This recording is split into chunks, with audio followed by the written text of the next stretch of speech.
Hey everybody, and welcome to Bible class. John chapter 6 is our text today. I would love it if you would meet me there. We need to read from our own Bibles.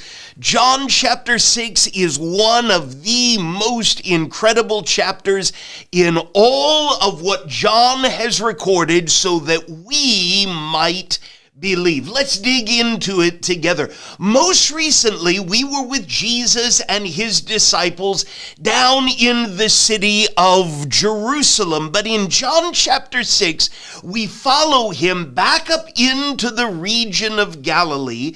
John 6 verse 1, after this, Jesus went away to the other side of the Sea of Galilee, all the way up here to the north side. Verse 2 tells us a large crowd was following him because they saw here is one of our key words again. They saw the signs that Jesus was doing, how he was able to heal the sick. In John chapter 6, verse 3, we're following Jesus on top of a mountain, and he sits down with his disciples. John tells us that the Passover, the feast of the Jews, was at hand, and as Jesus lifts up his eyes, he sees this large crowd coming toward him. Let's listen in. Jesus says to Philip in verse 5, "Where are we to buy bread so that these people may eat?" And John clues us in. Jesus said this to test him, to test Philip, for he himself knew what he would do. Philip looks at this crowd and says, 200 denarii. A denarius was 1 day's worth of wages for one worker. And so hear what Philip is saying. We could have 200 days worth of wages, and it wouldn't be enough to give each one of these a little.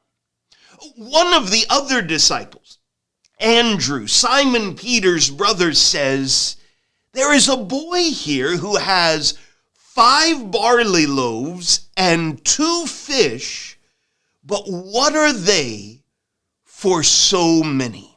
Jesus says, have the people sit down. There was a great deal of grass in that area. And John tells us the men who sat down were about 5,000 in number. This is an enormous crowd.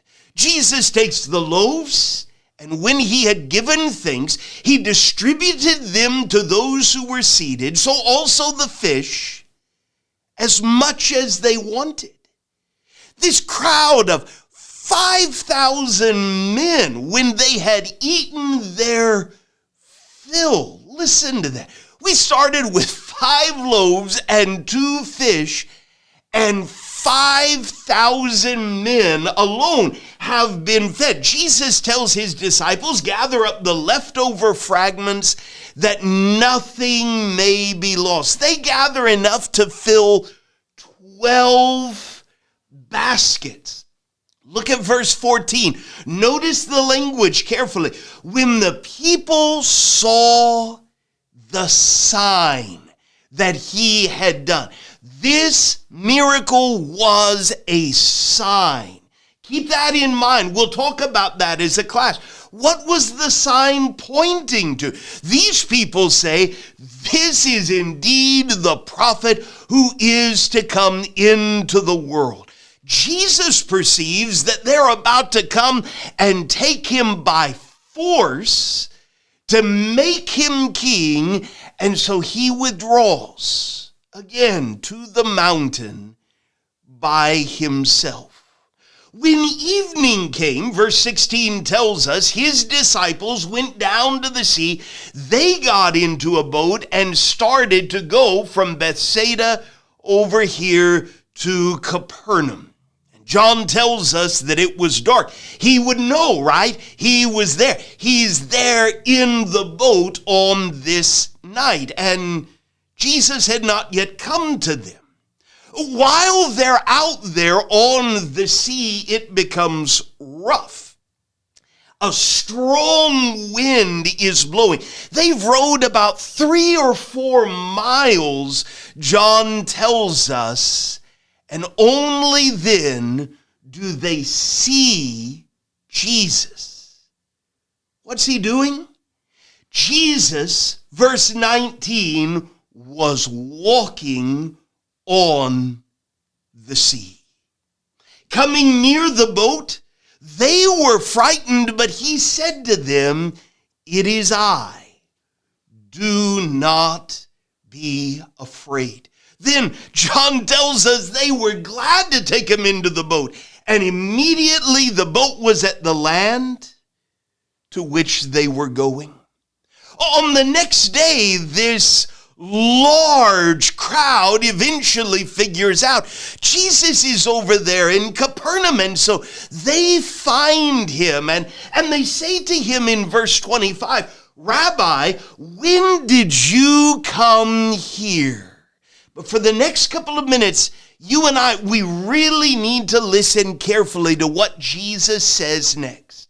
Verse 26, "Truly, truly, I say to you, you are seeking me not because you saw signs, but because you ate your fill of the loaves.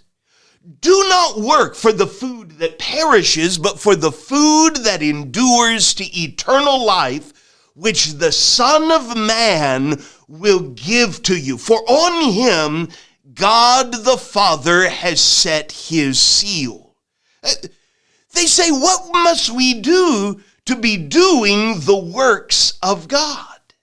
Jesus' answer, "This is the work of God, that you believe in him whom he has sent."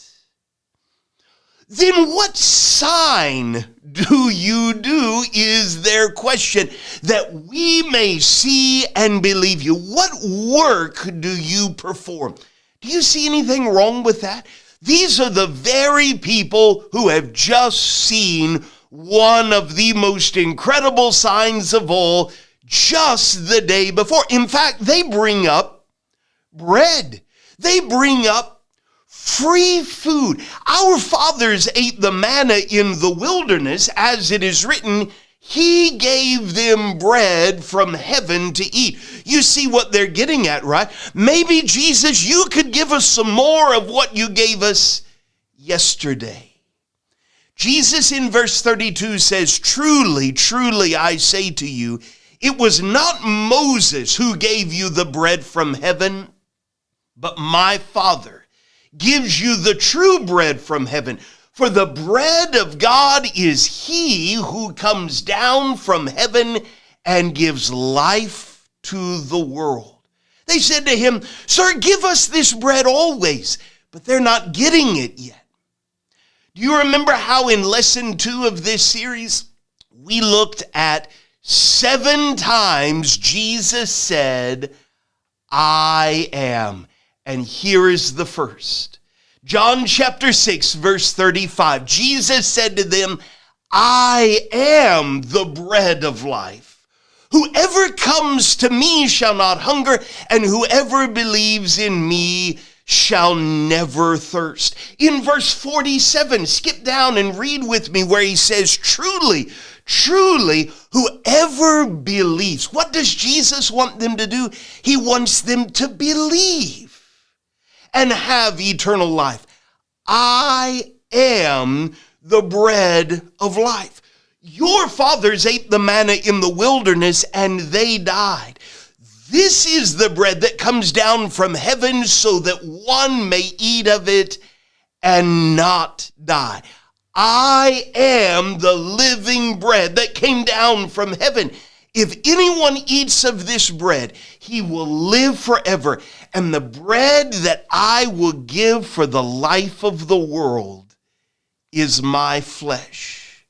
Well, is that what these people were interested in? Not exactly. Verse 60 tells us, many of his disciples said, this is a hard saying. Who can listen to it? In fact, in verse 66, after this, many of his disciples turned back and no longer walked with him. So Jesus said to the 12, do you want to go away as well? And it's Simon Peter who speaks up and asks, Lord, to whom shall we go? You have the words of eternal life. And we have believed and have come to know that you are the Holy One of God. John 6 has given us a lot to talk about together as a class that we might believe. Let's dig in. Thanks for being in class. Have a great rest of your class and a great start to this new week.